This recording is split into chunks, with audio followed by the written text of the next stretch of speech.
വയസ്സായാലും ഈ ഒരെണ്ണ നിങ്ങൾ തലയിലൊന്ന് തേച്ച് നോക്കൂ, ഒരു നര പോലും കാണത്തില്ല കേട്ടോ. നമ്മുടെ കുഞ്ഞുങ്ങൾക്കൊക്കെ ഓമന നര ഉണ്ടാകാറുണ്ട് അല്ലേ? ഞാൻ പല കുഞ്ഞുങ്ങളെയും കണ്ടിട്ടുണ്ട് കേട്ടോ. ഒരു 17-18 വയസ്സാകുമ്പോഴേക്കും ചെറിയ ചെറിയ നരകൾ വരുന്നത്, അതായത് ഒന്നോ രണ്ടൊക്കെ കാണത്തുള്ളൂ. അതായത് നമ്മുടെ മുടിയുടെ കറുത്ത നിറം എന്തോ കാരണത്താൽ നഷ്ടപ്പെടുകയാണ് ചെയ്യുന്നത്. അത് ചിലപ്പോൾ വൈറ്റമിൻസിന്റെ കുറവാകാം, മിനറൽസിന്റെ കുറവാകാം, അതുപോലെ തന്നെ പ്രോട്ടീനിന്റെ കുറവാകാം. ഇത് എല്ലാവർക്കും അറിയാന്നുള്ള സംഭവമാണ്. അപ്പോൾ ഈ നര മാറാനും അതുപോലെ തന്നെ നര വരാതിരിക്കാനും നമുക്ക് സ്ഥിരമായിട്ട് തേക്കാൻ പറ്റിയ ഒരു എണ്ണയാണ് പരിചയപ്പെടുത്താൻ വേണ്ടിയിട്ട് പോകുന്നത്. നര മാറാൻ മാത്രമല്ല കേട്ടോ, നമ്മുടെ മുടി നല്ല രീതിയിൽ വളരാനും, അതായത് നല്ല ആരോഗ്യത്തോടെ വളരാനും ഈ എണ്ണ ഹെൽപ്പ് ചെയ്യും. കാശ് കൊടുത്ത് നമ്മൾ ഡൈ വാങ്ങിച്ചടിച്ചു കഴിഞ്ഞാൽ ചില ആൾക്കാർക്ക് അത് പറ്റത്തില്ല, അലർജി പ്രോബ്ലംസ് ഉണ്ടാകും. അപ്പോൾ അങ്ങനെയുള്ളവർക്ക് ഈ ഒരു എണ്ണ സ്ഥിരമായിട്ട് ഉപയോഗിക്കുകയും ചെയ്യാം. അതുപോലെ തന്നെ കുഞ്ഞിലെ തന്നെ ഇത് നമ്മൾ ഒരു 15 വയസ്സ് മുതലേ തേച്ച് തുടങ്ങിക്കഴിഞ്ഞാൽ നമ്മുടെ മുടി നരയ്ക്ക് നമുക്ക് കൺട്രോൾ ചെയ്യാൻ വേണ്ടിയിട്ട് പറ്റും. അപ്പോൾ ഈ എണ്ണ എങ്ങനെയാണ് ഉണ്ടാക്കിയെടുക്കുന്നതെന്ന് നോക്കാം. എൻ്റെ വീഡിയോസ് നിങ്ങൾ ആദ്യമായിട്ടാണ് കാണുന്നതെങ്കിൽ യൂട്യൂബ് ചാനൽ സബ്സ്ക്രൈബ് ചെയ്യാനും വീഡിയോസ് ലൈക്ക് ചെയ്യാനും ഷെയർ ചെയ്യാനും കമൻറ്റ് ചെയ്യാനും മറക്കരുത്. അതിനോടൊപ്പം തന്നെ ഒരു ഹൈപ്പ് എന്നൊരു ഓപ്ഷനും കൂടി ഉണ്ട് കേട്ടോ, അതും കൂടെ ഒന്ന് മസ്റ്റായിട്ട് നിങ്ങളൊന്ന് ക്ലിക്ക് ചെയ്തേക്കുക. അപ്പോൾ നമുക്ക് ഡീറ്റെയിൽഡ് വീഡിയോയിലേക്ക് പോകാം.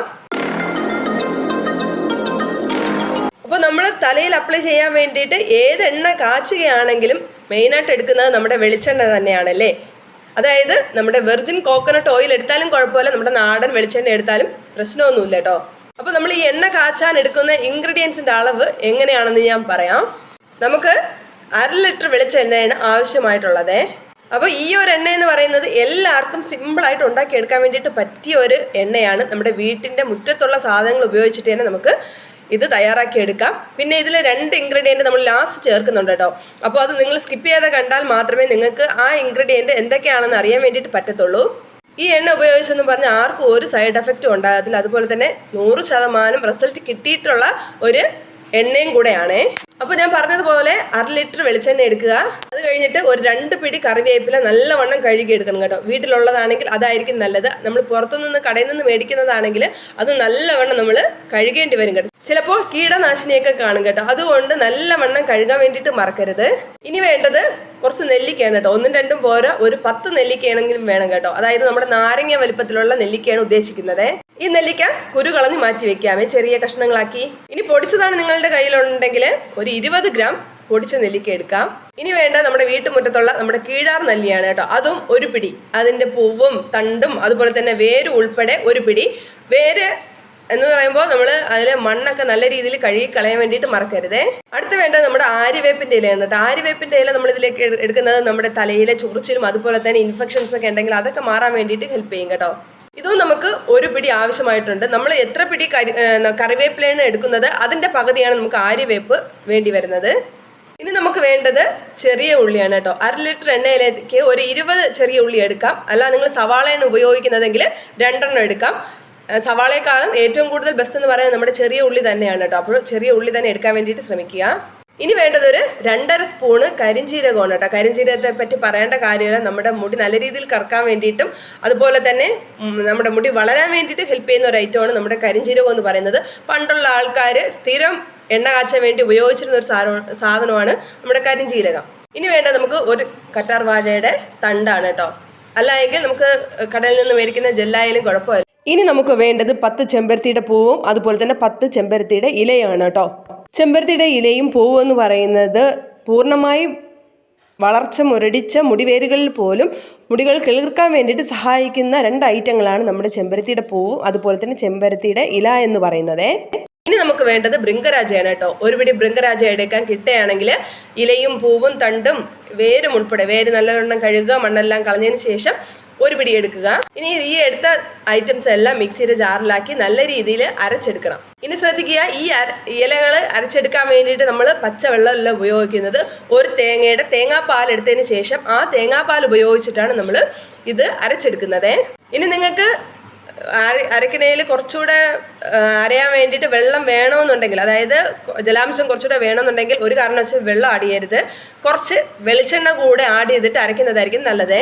ഇനി നമുക്കൊരു ഇരുമ്പ് ചീനച്ചട്ടി എടുക്കാം. അതിലേക്ക് നമ്മൾ എടുത്ത് വെച്ചിരിക്കുന്ന വെളിച്ചെണ്ണ ആഡ് ചെയ്ത് കൊടുക്കാം. ഇനി നമ്മൾ എത്ര വെളിച്ചെണ്ണ എടുത്തോ ആ അളവിൽ തന്നെ വെള്ളവും ചേർത്ത് കൊടുക്കണം കേട്ടോ. കാരണം ഇതിൻ്റെ പാകം ചിലപ്പോൾ തെറ്റാൻ ചാൻസ് ഉണ്ട്. ആ പാകം തെറ്റാതിരിക്കാൻ വേണ്ടിയിട്ടാണ് നമ്മൾ വെള്ളം ചേർത്ത് കൊടുക്കുന്നത്. ഇനി നമ്മൾ അരച്ചെടുത്ത ജ്യൂസും അതുപോലെ തന്നെ നെല്ലിക്കാപ്പൊടി, ഉലുവയുടെ പൊടി, കരിഞ്ജീരകത്തിൻ്റെ പൊടി ഇവയെല്ലാം നമുക്ക് ഈ എണ്ണയിലേക്ക് ചേർത്ത് കൊടുക്കാം.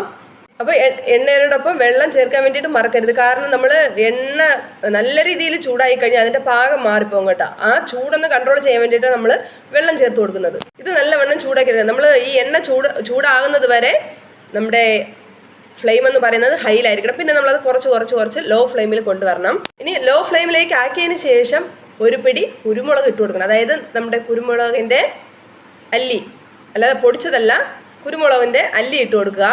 അപ്പോൾ ഇതിന് നമുക്ക് പ്രത്യേകിച്ച് സമയം പറയാൻ വേണ്ടിയിട്ട് പറ്റത്തില്ല കേട്ടോ. നമ്മൾ എടുക്കുന്ന എണ്ണയുടെ ക്വാണ്ടിറ്റി അനുസരിച്ചായിരിക്കും നമ്മൾ ഈ എണ്ണ കാച്ചാൻ എടുക്കുന്ന സമയം. അതായത് ഈ നമ്മളിട്ട കുരുമുളകില്ലേ, അത് അടിയിലായിരിക്കും കിടക്കുന്നത്, അത് പൊങ്ങി മുകളിലേക്ക് വരും. അതാണ് നമ്മുടെ ഈ എണ്ണ കാച്ചുന്നതിൻ്റെ പരുവം എന്ന് പറയുന്നത്. അപ്പോൾ നമ്മൾ ശ്രദ്ധിച്ച് നിൽക്കേണ്ട ഒരു കാര്യമാണ് ഇത് കാച്ചുന്ന സമയത്ത്. പിന്നെ നമ്മൾ എണ്ണ കാച്ചി ആ എണ്ണ അങ്ങനെ തന്നെ വച്ചിക്കുക. നമ്മൾ ഇനി ഉപയോഗിക്കേണ്ടത് 2 ദിവസം കഴിഞ്ഞിട്ടാണേ. അപ്പോൾ നമ്മളിത് വയ്ക്കുന്ന സമയത്ത് ഒരു കാരണവശാലും പാത്രം കൊണ്ട് അടച്ചു വയ്ക്കരുത്. അതായത് പാത്രം എന്ന് പറയുമ്പോൾ സ്റ്റീൽ അടപ്പുകൾ കൊണ്ട് അടച്ചു വയ്ക്കരുത്. ഒരു കോട്ടൺ തുണി ഉപയോഗിച്ച് അതിനെ മൂടി വയ്ക്കുക. കാരണം ചിലപ്പോൾ നമ്മുടെ പാത്രങ്ങളിൽ നീരാവി തങ്ങി നിൽക്കും. അത് പിന്നെ ഈ എണ്ണയിലേക്ക് വീണ് കഴിഞ്ഞാൽ അതിൻ്റെ പാകമൊക്കെ മാറിപ്പോവും. അതുകൊണ്ട് ആ ഒരു കാര്യം നമ്മൾ ശ്രദ്ധിക്കുക. ഇനിയാണ് നമ്മുടെ മെയിൻ ഇൻഗ്രീഡിയൻ്റ് ആയ 2 ഐറ്റം ചേർക്കുന്നത്. അതായത് അഞ്ചനക്കല്ല്. ഇത് നമുക്ക് അങ്ങാടിക്കടയിൽ കിട്ടും കേട്ടോ. ഇത് മേടിച്ചിട്ട് പൊടിച്ചതിന് ശേഷം ഇതിലേക്ക് ഇട്ട് കൊടുക്കണം. എണ്ണ അരിച്ചതിന് ശേഷമാണ് കേട്ടോ. ഇതിൻ്റെ അളവെന്ന് പറയുന്നത് ഒരു നെല്ലിക്കയുടെ വലിപ്പത്തിനുള്ള സാധനമാണ് നമ്മൾ മേടിക്കേണ്ടത്. ഇനി നമുക്ക് വേണ്ടത് നമ്മുടെ പച്ചക്കർപ്പൂരം കേട്ടോ. ഇതും നമ്മൾ ഒരു നെല്ലിക്കയുടെ വലിപ്പം എടുത്ത് പൊടിച്ചിട്ടാണ് ഇതിലേക്ക് ആഡ് ചെയ്യേണ്ടത്. ഇത് നമ്മൾ അരിച്ച് മാറ്റുന്നില്ല. ഈ എണ്ണ അവസാനം തീരുന്നത് വരെ ഇത് ബോട്ടിലിൻ്റെ അടിയിൽ തന്നെ കാണും. നമ്മൾ ഉപയോഗിക്കുന്ന സമയത്ത് ഉപയോഗിച്ചിട്ടൊന്ന് കുലുക്കി വെക്കുക, അത്ര തന്നെ. അപ്പോൾ നമ്മുടെ സിമ്പിളായിട്ടുള്ളൊരു എണ്ണ ഇവിടെ തയ്യാറായിട്ടുണ്ട്. പറഞ്ഞു നമുക്ക് കുറേ ഉണ്ടല്ലേ, പക്ഷേ ചെയ്യാൻ എളുപ്പമാണ്. അപ്പോൾ ഈ സാധനങ്ങളെല്ലാം നിങ്ങളുടെ കൈവശമുണ്ടെങ്കിൽ ഒന്ന് ട്രൈ ചെയ്ത് നോക്കുക. അപ്പോൾ നമുക്ക് പുതിയൊരു വീഡിയോ ആയിട്ട് കാണാം. അതുവരേക്കും ബൈ ബൈ.